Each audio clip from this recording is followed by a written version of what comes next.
Nagsimula sa pagbebenta online, nagkaroon ng food truck at ngayon meron na silang sariling pwesto. Nagsasarapang cheesy donuts na pwedeng palagyan ng iba't ibang flavors, dalawang klase ng champurado katulad netong ube champurado na nilalagyan ng gatas at maraming cheese topping sa ibabaw. Potato wedges na merienda na may masarap na dipping sauce, meron ding rice meal na sisig, pero ang pinakasulit itong kanilang combo 4. Meron ka ng Bake Mac na may chicken fillet topping sa ibabaw, 2 pieces donut at iced coffee. Unahin na natin dito sa kanilang ube champurado. Grabe, kanina pa ako natatakam dito dahil sakto sa malamig at maulan na panahon. For only 120 pesos lang, meron ding chocolate flavor. Tapos may gatas at cheese topping sa ibabaw. Tikman natin to.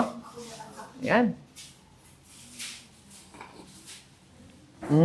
Grabe. Dahil malamig ngayon, ang sarap kumain ng champurado. At yung nachos nila dito, hindi tinipid sa toppings. Kita nyo naman, may mga pickles pa for only 150 pesos lang. Ganito kadami yung servings, walang vlogger. Kuha tayo ng nachos na may meat at maraming keso.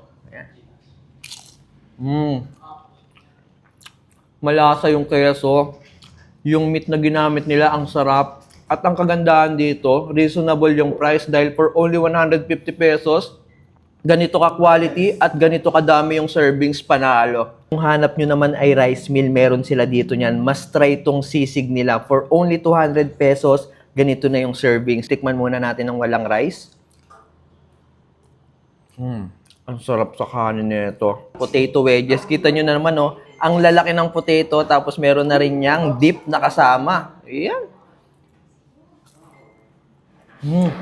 Ang sarap.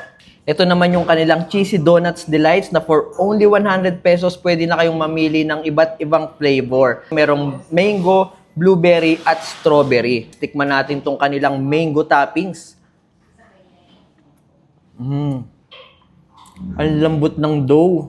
At syempre sa 100 pesos nyo, 2 piraso na sa isang order. Ito naman yung tikman natin, yung kanilang strawberry. Yan.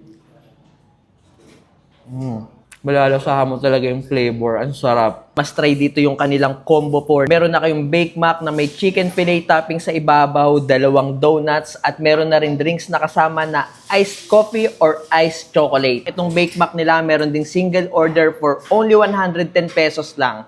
Uy, grabe yung Bake Mac nila. Ang sarap ng lasa, ang quality. Coffee or chocolate talaga ang pinakamasarap i-partner pagdating sa mga donuts. Ito yung kanilang classic donuts. Tikman natin to. Kita nyo yung cheese sa loob? Sobrang cheesy niyan. Perfect talaga to. Lalo na kung sasabayin nyo ng kanilang coffee or chocolate. At ang isang box ng kanilang cheesy donuts na may laman na 10 pieces for only 199 pesos lang. Pero makakabili din kayo ng tinatawag nila na duo for only 50 pesos lang. Kung gusto nyo i-try itong kanilang donuts, mas try yung kanilang duo. Iniimbitahan ko po kayo na dalawin po ang aming branch dito sa Pasita. Ang aming address is number 50, Pasita Avenue, San Pedro, Laguna. Open sila daily, 11 a.m. to 9:30 p.m. Hi! Welcome to Cheesy Donuts Pasita!